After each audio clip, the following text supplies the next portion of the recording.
Today on the table, we have a Smith and Wesson Model 30. Now this one's actually really early Model 30. They made these from 1903 to 1976. This one's actually from the early 50s. It is a flat latch, which you can see here. They came in 3 or 4 different barrel lengths actually. They came in a 2, a 3, a 4, and a 6-inch. This is the 3. And then they also came in 2 different calibers. They came in a 32 long, and then a 32 Smith and Wesson. Now this is the 32 Smith and Wesson, and you can see it as a 6 shot, so obviously not loaded. But the reason I had bought this was again, if you remember my Centennial video, I bought this because in the movie Pulp Fiction, because I like to buy a lot of guns from movies, in the movie Pulp Fiction, the very beginning of the movie, the couple that robs the diner, the husband actually, or the boyfriend, he actually carried the smaller caliber. So he carried this exact configuration of these Model 30, whereas his wife, Honey Bunny, she carried a Smith & Wesson Model 40, which was a 38. So he actually carried the smaller one. Now you can see the serial number here. You can see that here.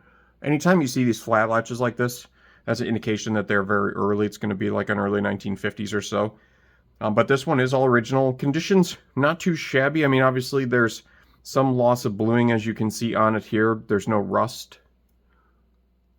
And you can see it was probably, I don't think it was in a holster. There's a little bit of wear here on the muzzle, but not, you would think it would be more worn if it was, in a holster a lot more.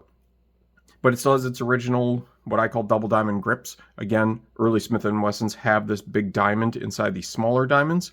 And those are the original grips that you would see on very, very early revolvers. It does have its original hammer still and its original trigger.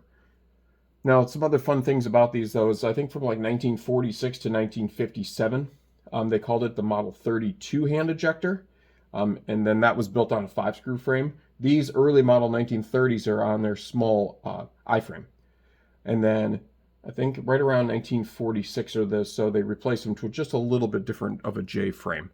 So just a little history in that regards. But either way, it's just a super cool little 32 revolver, and it does have just your standard, V-notch front, and then this little iron sight here in the, V-notch in the back, and then this little plain iron sight here in the front.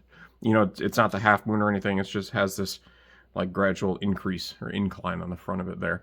But yeah, just super cool little old revolver, and timing on it's great. And again, too, remember with all Smith & Wessons, obviously they rotate counterclockwise.